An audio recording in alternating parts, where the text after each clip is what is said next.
Alors, une précision, en France, on a l'habitude des soirées électorales, les médias annoncent à 20 h les fourchettes, les fameuses estimations. Alors, comme le résultat est rarement aussi serré que là et que le système est moins compliqué, puisque c'est le suffrage universel direct qui n'a qu'une seule grande circonscription, je parle de la présidentielle évidemment, ça va beaucoup plus vite.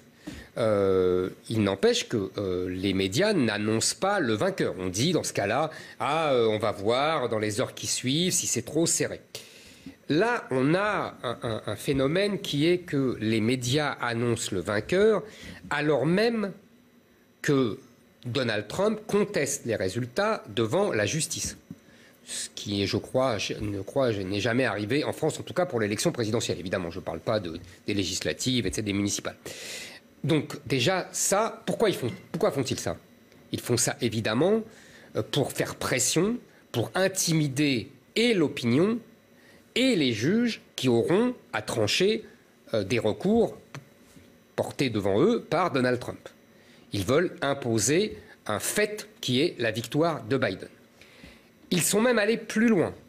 Et moi, je crois que cette scène devra être dans l'histoire. Vous savez, le soir, quand je crois que c'était samedi soir, mais vous me direz, quand Donald Trump a fait son intervention pour dire il y a des fraudes, Biden n'a pas gagné, nous contesterons la victoire. Et je crois que c'est sur CBS, le présentateur a coupé l'intervention du président Trump en disant, sur plusieurs chaînes, bon, très bien, moi j'ai vu ça, je crois, sur CBS, en disant non, c'est faux, donc nous le coupons. Il aurait très bien pu mettre un bandeau en disant attention, propos de Donald Trump sont sujets à caution, ou attendre la fin et contester après. Non, il a coupé.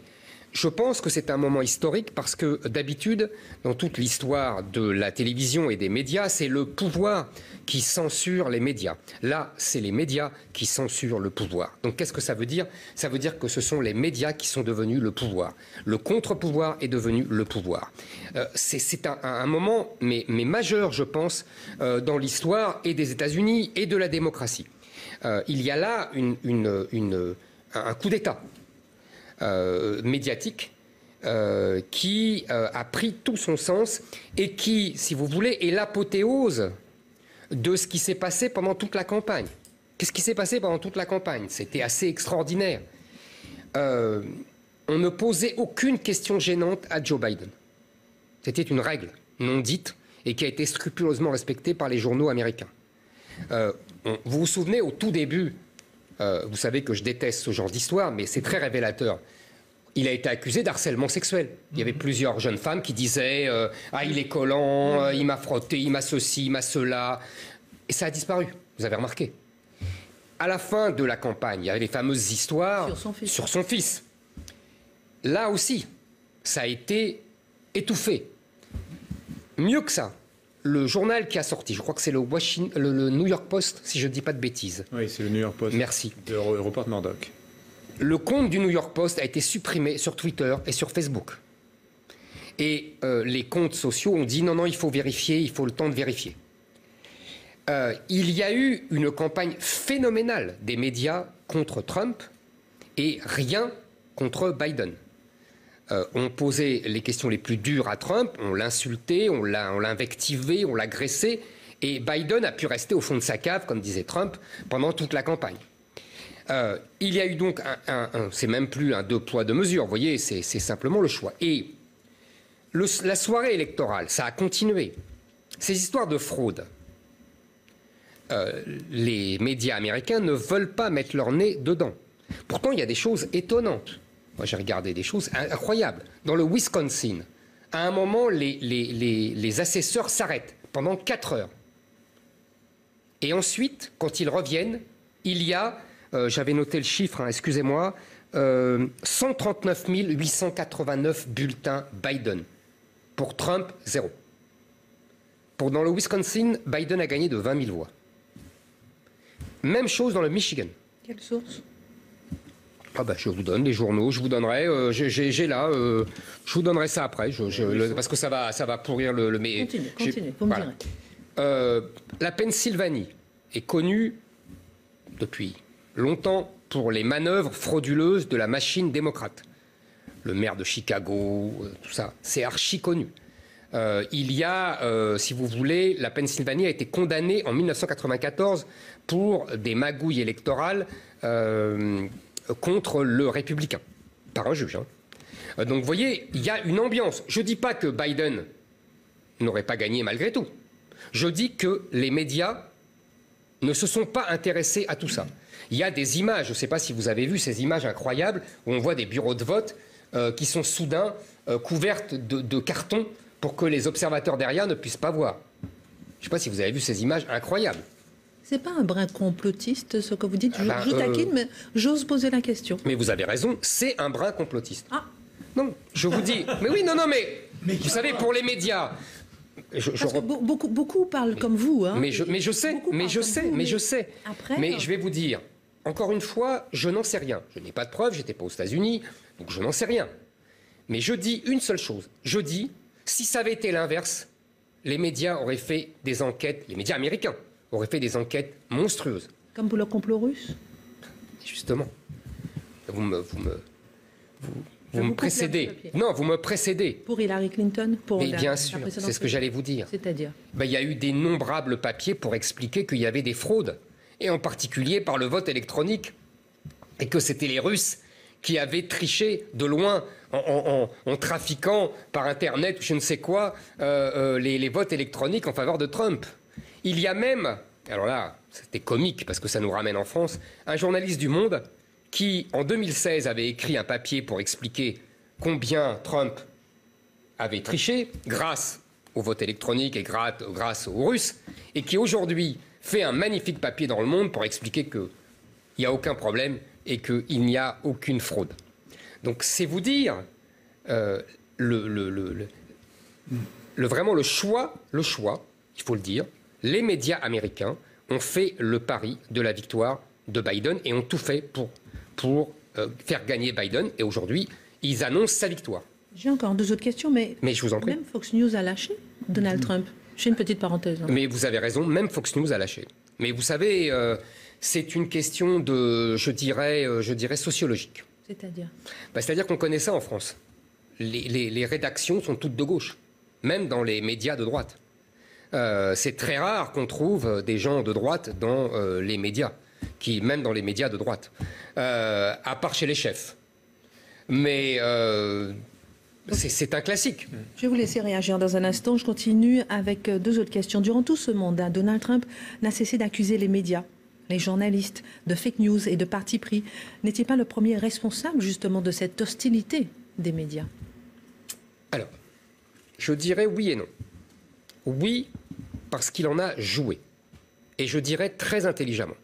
C'est-à-dire qu'aujourd'hui, les médias, les journalistes sont tellement impopulaires, ils sont tellement détestés de la grande majorité de la population, que ce soit aux États-Unis ou en France, que être contre les médias, c'est symboliquement être pour le peuple. Et donc, quand on attaque les médias, on a immédiatement, et quand le média vous attaque, on a immédiatement une popularité qui grandit. C'est un fait, et que Trump a très bien compris, et en 2016 et aujourd'hui. Donc ça, je vous l'accorde. Mais de toute façon, il aurait eu, même s'il n'avait pas ça, même s'il s'était humblement couché, comme on fait beaucoup de politiques en France, il aurait eu de toute façon la meute médiatique assez basque. Je vous rappelle que dès le premier soir de son élection, les médias américains ont décidé qu'il n'était illégitime, qu'ils auraient sa peau, qu'ils le pousseraient devant la procédure d'impeachment, ce qu'ils ont tenté de faire d'ailleurs, et ça a échoué.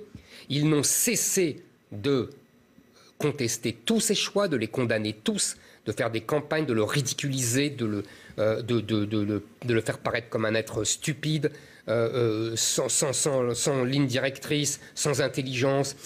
Ils ont poussé l'État profond à se révolter contre le président légitimement élu. Je veux dire, c'était impressionnant. On n'a jamais vu ça. Je pense que dans l'histoire américaine, peut-être Nixon, j'en ai déjà parlé, vous vous souvenez de ma blague des conseillers de Nixon, s'il marchait sur l'eau, les médias diraient qu'il ne sait pas nager. Je pense que, voilà, c'est la seule comparaison raisonnable. Sur l'idée que les médias sont le pouvoir, alors je ne sais pas si c'est à ce point-là, mais en tout cas c'est vrai que les médias avaient choisi Joe Biden. Et c'est vrai que ce qui s'est passé samedi est quand même assez stupéfiant. C'est-à-dire que CNN, en regardant ce qui se passe en Pennsylvanie, qui était le fameux État où tout se jouait, allez, on était à 99% des dépouillements, il y a 50 000 voix d'avance sur Biden, il déclare que mathématiquement, Biden a gagné. Et moi, ce qui m'a fasciné, c'est que d'autres médias reprennent en chaîne derrière, mais aussi des chefs d'État. Le premier d'entre eux, c'est Boris Johnson, qui tout de suite félicite Joe Biden, et ainsi de suite, et ensuite traîner de poudre. Et en fait, on se rend compte que l'establishment international est bien content de se débarrasser de Donald Trump. Attention, l'establishment européen. Oui, européen. Mais, pas Poutine, pas le chinois. C'est très intéressant quand même. Oui, non, mais bien sûr. Et là, vous dites, ils sont contents de se débarrasser de Trump. Tout à fait d'accord. Mais ils sont eux aussi soumis aux médias. Ah mais complètement. Mais je suis tout à fait d'accord. Alors ensuite, savoir est-ce que c'est un putsch médiatique, etc. Il y a un coup de force incontestablement. Rendez-vous quand même mi-décembre, parce que c'est là que ça va se jouer, devant le collège électoral. Bien sûr. Il y a quand même des résultats qui ne sont pas encore tout à fait bouclés, et c'est vrai que ça va sans doute être plus serré. Bien sûr. Mais justement, je pense que les médias font ce coup de force parce qu'ils savent que rien n'est en vérité joué, et ils veulent intimider les juges pour que les juges renoncent et refusent les recours de Trump. Éric Derrien-Maten. Non, moi je voulais juste rebondir sur Fox News, parce qu'on avait dit qu'à l'époque, Trump avait vraiment été élu par cette chaîne. Il avait une popularité incroyable, et surtout le fondateur de la chaîne qui avait vraiment porté sa candidature. Il est mort, Fox a perdu un peu l'allié de Trump, on peut dire. C'est peut-être un peu compliqué pour les téléspectateurs, mais c'était ça aussi. Hein. J'avais noté moi que Bloomberg, en revanche, la chaîne Bloomberg, elle est restée digne, et entre guillemets, hein, parce que c'est quand même la chaîne de ses adversaires à Donald Trump. Et elle n'a pas coupé le discours. D'accord, c'est intéressant. Est-ce qu'ils ont le pouvoir, eux, justement, de faire machine arrière et de faire l'élection on verra bien. Non, je vous dis, moi je pense qu'ils sont dans un chemin sans retour. Vous savez, quand on voyait le présentateur de CNN, je crois, pleurer quand il a annoncé... Il travaillait pour Barack Obama, on peut comprendre. D'accord, mais c'est quand même extraordinaire. Quand on voit les stars de Hollywood complètement hystériques à l'annonce de la défaite de Trump et de la victoire, ils ne peuvent plus aller en arrière, c'est plus possible.